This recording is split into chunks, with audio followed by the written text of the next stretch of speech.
Hello, my name is Ariel Leza. This is Piece of Flowers, and I'm going to be doing an oracle reading, kind of just to celebrate Neptune moving into Aries. So it's been in Pisces for the last 14 years and has just moved into Aries. So I wanted to do a reading to see kind of what we can expect to come from this shift, because it will be in Aries for the next 14 years, and that's a really big change and also an exciting change. Also, if you can hear the jets, I'm sorry. They're so loud over my house. But let's go ahead and pull some cards. This is from my Herbal Astrology deck. And then we'll pull some from Listening to Flowers.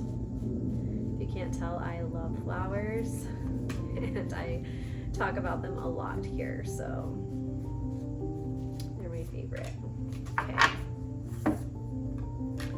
All right, so our first card we got is Ayahuasca Rebirth,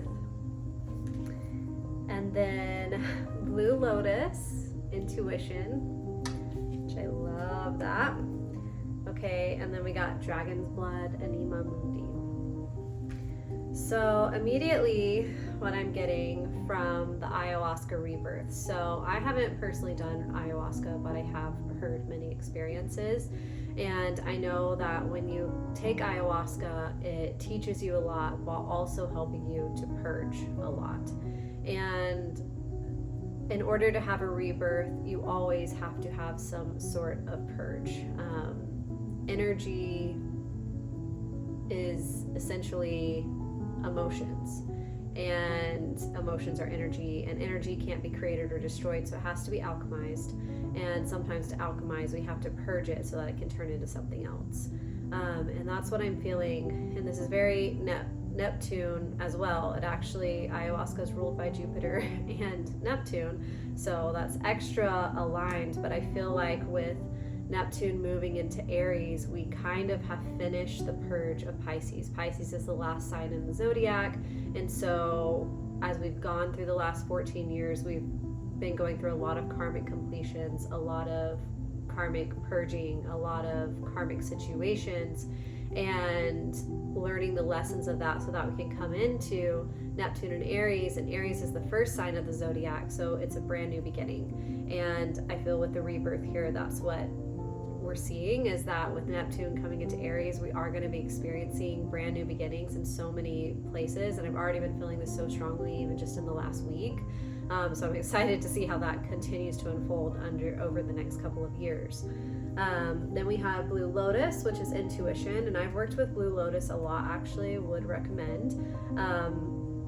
And once again, this feels very connected to Neptune. Neptune is the planet of dreaming and really connecting with your intuition so that you can tap into those dreams.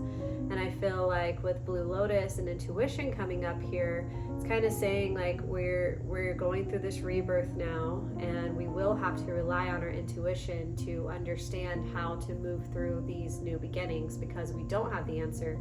It is a brand new path, and it's not all laid out for us. Our past life is kind of over, and now we're starting something new, and we have to step into it with a trust in ourselves that we'll make the right choices as we move forward. And you will always make the right choices, I can promise you that, because our life and the journey of it, there really is no wrong choices. There's only things to learn and things to experience. So following our intuition and strengthening our intuition is going to be extremely important, especially with where the world is at in this moment. Our entire world is in a major rebirth moment, and we need to be able to rely on our intuition, because we can't always rely on what we're being told, what we're hearing, or what we're seeing.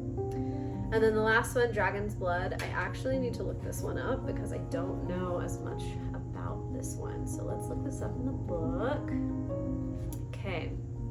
Oneness, merging with the divine, access to the world soul, occult knowledge, initiation, universal donor, entry into the great void. Okay, so essentially what that's saying is we're going to be coming into a big awakening, and it's kind of an auspicious time. With Aries being the first sign in the zodiac, we're going to experience something so new that we just have never experienced before, but we get to use our lessons from the past to move into this new experience, and that's really exciting. And so there's a very fiery, Aries is a fire sign, a very fiery, exciting energy that we're stepping into right now. But at the same time, that can feel like a void, because there will be so many possibilities and so many directions that you can go, and that's when you need to rely on your intuition again, so that you can really make sure you're choosing the thing that you're going to want to be doing and watching unfold over the next 14 years. Okay, I want to get one more from the Herbal Astrology, and then we'll pull a Listening to Flowers card. Okay. All right, then we got Milk Thistle, which is Peaceful Warrior. So you can see that there. So Aries is the sign of the warrior, so I find that interesting. And I like that this is the peaceful warrior. And truly, I feel that the way that we're going to move forward in this next decade and standing up for the things that we need to stand up for, the way to do that is going to be through peace. And peace does not mean compliancy or complacency.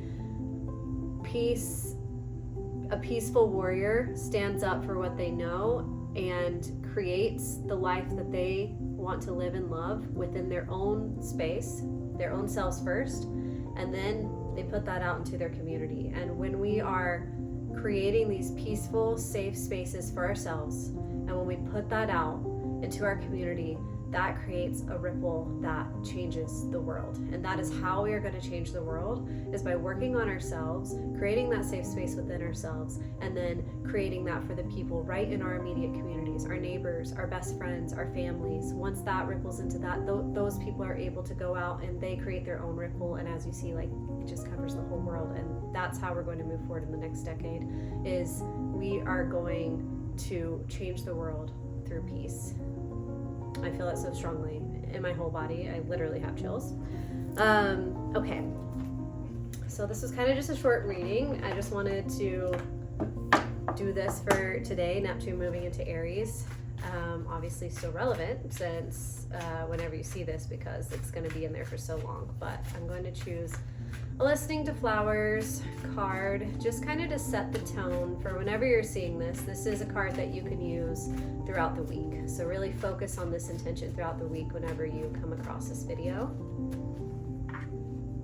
Flowers are not only beautiful and one of the best parts of nature, but they also have energetic healing properties. And when we tap into their energy, it literally can change us on an emotional, energetic, and even physical level. So that's one reason that I love them so much. Okay, so we got Honeysuckle, and it says, I release the past and live for the sweetness of today. Wow, the way this is so aligned is crazy.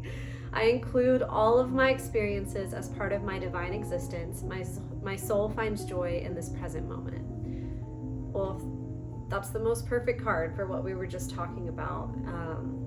Really just release the past from what you've gone through the last 14 years. I know for some of us and a lot of us, it's been really, really hard, and things feel a little scary right now, but I truly believe we're in a brand new beginning, and that things are going to get really good as we focus on our inner safety and peace, and we put that into our communities. So for today and this week, release the past, live for the sweetness of today. All of your experiences are part of your divine existence, but your soul finds joy in this present moment. Sending you peace and flowers, and I hope this reading was helpful. Till next time.